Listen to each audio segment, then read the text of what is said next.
Hello everyone, कैसे हैं आप सब और क्या हाल समाचार है आपके। कट। हेलो एवरीवन, कैसे हैं आप सब और माइक टेस्ट किया था तो ठीक है, पानी पी लेते हैं। चलिए शुरू करते हैं आज का खेला। कौन बनेगा करोड़पति स्टॉक मार्केट से।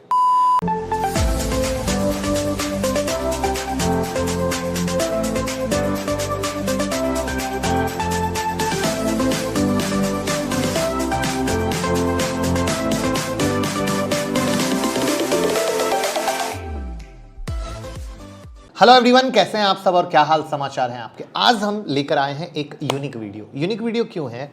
रात के 7:30 बजे का शो एक स्पेशल शो है जहां हमारी कोशिश है इस गिरावट के मार्केट में कौन सा शेयर सस्ता मिल रहा है या गिरावट के बाद भी महंगा है।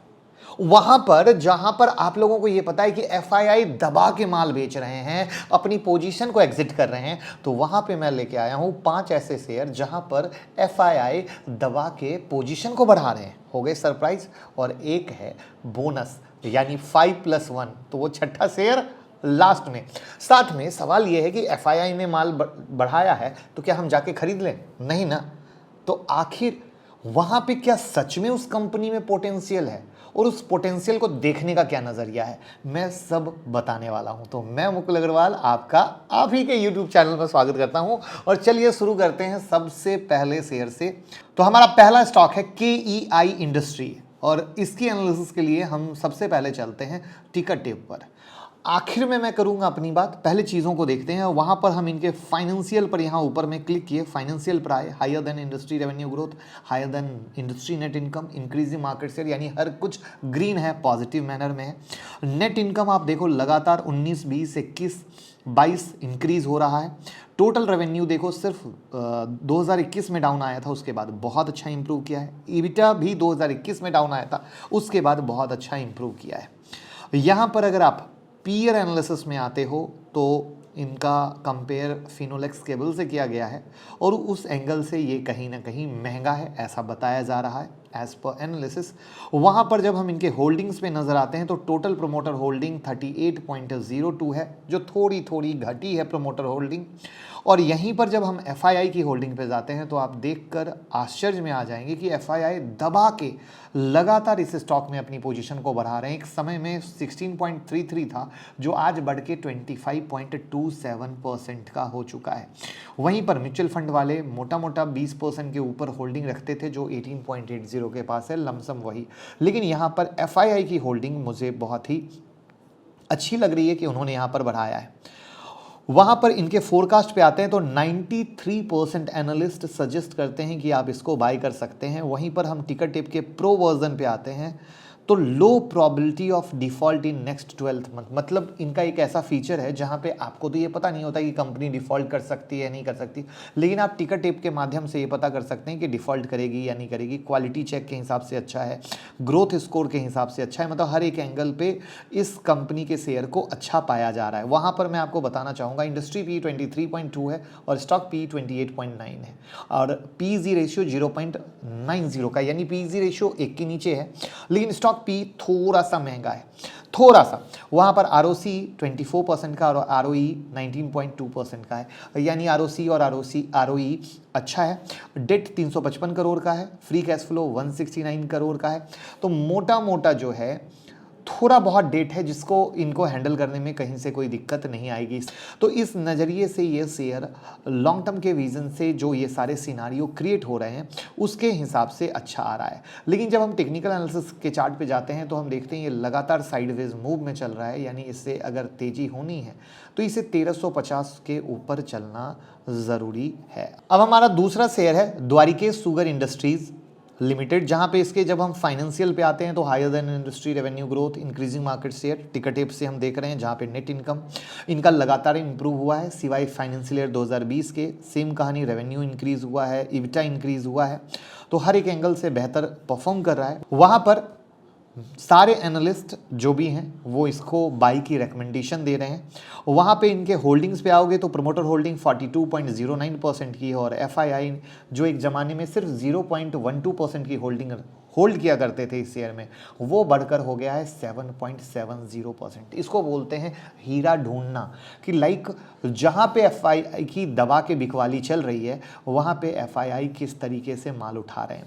वहाँ पे जब इनकी पीयर कंपैरिजन हम देख रहे हैं तो द्वारकेश शुगर का जब हमने ईद पैरी से किया है, बलरामपुर चीनी से किया है, तो आप पाओगे बलरामपुर चीनी से सस्ता है लेकिन ईद पैरी से महंगा है। बट ओवरऑल सही है, जहाँ पे द्वारकेश को जो एज पर टिकर टेप है, आरओई अच्छा है, डिविडेंड रेट अच्छा है, एंट्री पॉइंट सही है, नो रेड फ्लैग है और यहाँ पर डिफ़ॉल्ट की प्रॉबिलिटी भी लो है।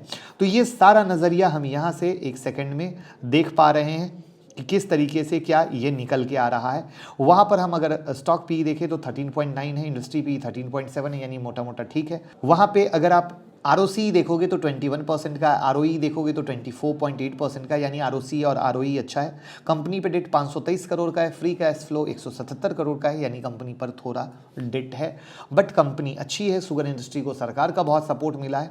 वहाँ पे मुझे लगता है कि अगर ये गिरावट में गलती से 100 या 80 के पास मिलता है तो काफ़ी अच्छा रहेगा। यानी अब आपने क्या सीख रहे हो, हाथों हाथ, तो आप हाथों हाथ देख रहे हो कि मैं सिर्फ स्टॉक में एफआईआई ने पोजीशन बनाई और जाके दौड़ के हम बाई नहीं कर रहे हैं। यहाँ पे हम अपनी चीज़ों को, अपने दिमाग को भी लगाने की कोशिश कर रहे हैं कि मार्केट में टेक्निकल बेस पे भी क्या सिनारियो बन रहे हैं। अब टेलीग्राम हो गया है 2.0, जहाँ पे हम न्यूज़ के साथ चार्ट शेयर कर रहे हैं, जिससे कई बार न्यूज़ आने पे आप दौड़ के बाई करके फंस जाते हो और बाद में परेशान होते हो।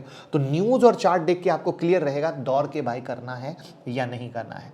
तो ज़रूर टेलीग्राम से जुड़ जाइए, लिंक डिस्क्रिप्शन में है, बहुत फ़ायदा मिलने वाला है। तो यहाँ पर अब हम हमारा नेक्स्ट शेयर है आईटीसी का, जो आरओई अच्छा है, डिविडेंड रेट अच्छा है, एंट्री पॉइंट सही है। यहाँ पे फोरकास्ट में देखोगे तो 79% एनालिस्ट इसमें बाइंग की सलाह दे रहे हैं एज पर टिकर टिप। यहाँ पर इनके हम फाइनेंशियल पे चलते हैं तो high than industry revenue growth है, इंक्रीजिंग मार्केट शेयर है, lower than industry net income दिख रहा है।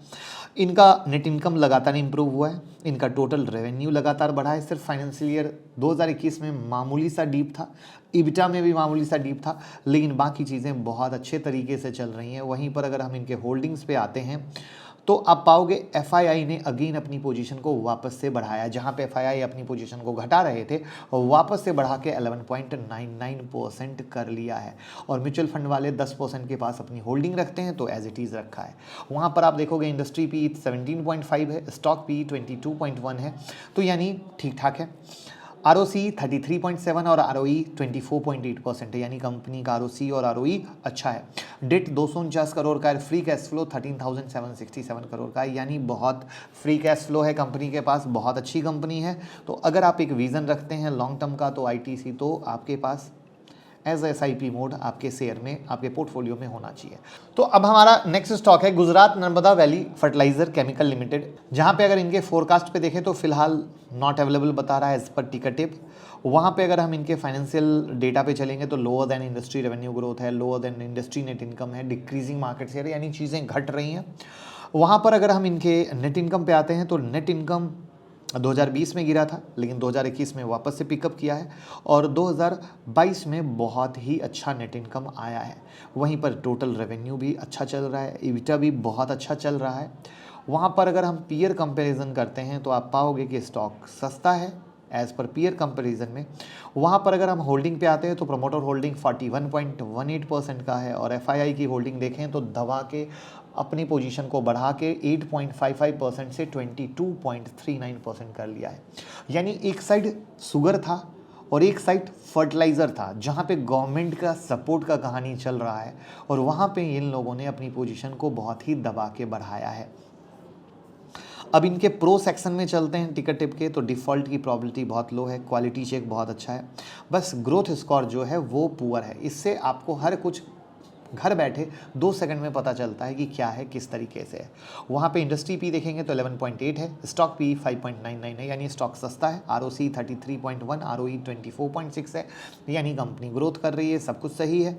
डेट 1.77 करोड़ का है और free cash flow 1829 crore. Debt free company, बहुत अच्छा कैश फ्लो।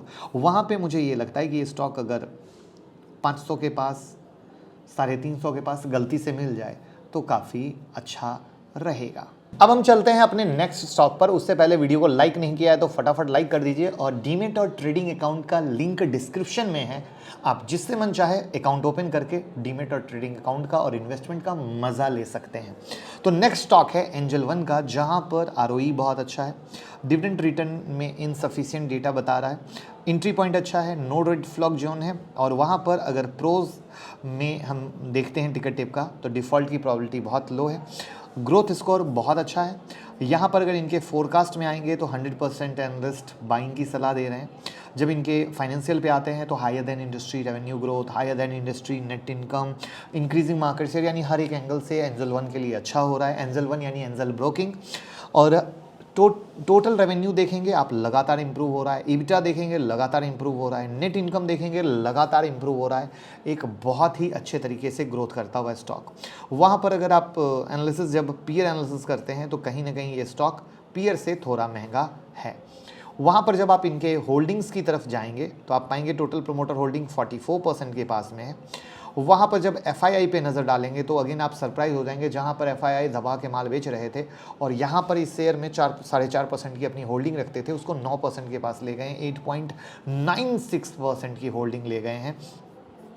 और साथ में अगर हम चार्ट में आते हैं तो मुझे चार्ट में लगता है कि 1200 के पास का काफ़ी सही लेवल है जिस पे आपको नज़र रखने की ज़रूरत है।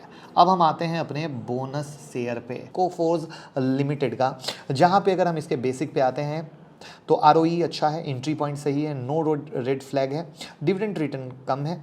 वहाँ पर इसके प्रोज के फीचर पे आते हैं तो डिफ़ॉल्ट की प्रोबेबिलिटी लो है, क्वालिटी चेक अच्छा है, ग्रोथ स्कोर अच्छा है, आईटी की कंपनी है। वहाँ पर इनके फाइनेंशियल पे नज़र डालेंगे, higher than industry revenue growth, higher than industry net income, increasing market share, net income देखेंगे लगातार इंप्रूव हुआ है, टोटल रेवेन्यू देखेंगे लगातार इंप्रूव हुआ है, EBITDA देखेंगे लगातार इंप्रूव हुआ है। ये सारी चीज़ें लगातार इंप्रूव हो, इससे अच्छी बात और क्या हो सकती है। वहाँ पर इस गिरावट में IT की धुलाई में ये शेयर जो काफ़ी महंगा हो चुका था वो सस्ते होने की तरफ है, लेकिन अभी भी TCS और इन्फोसिस जैसे शेयर से कहीं ना कहीं महंगा है। वहाँ पर इसके होल्डिंग्स पे चलते हैं, नज़र डालते हैं तो टोटल प्रोमोटर होल्डिंग थोड़ा सा आपको घबराने पे मजबूर कर देगी, क्योंकि प्रोमोटर ने अपनी होल्डिंग 63.99% से धीरे धीरे घटाकर 40.09% की है।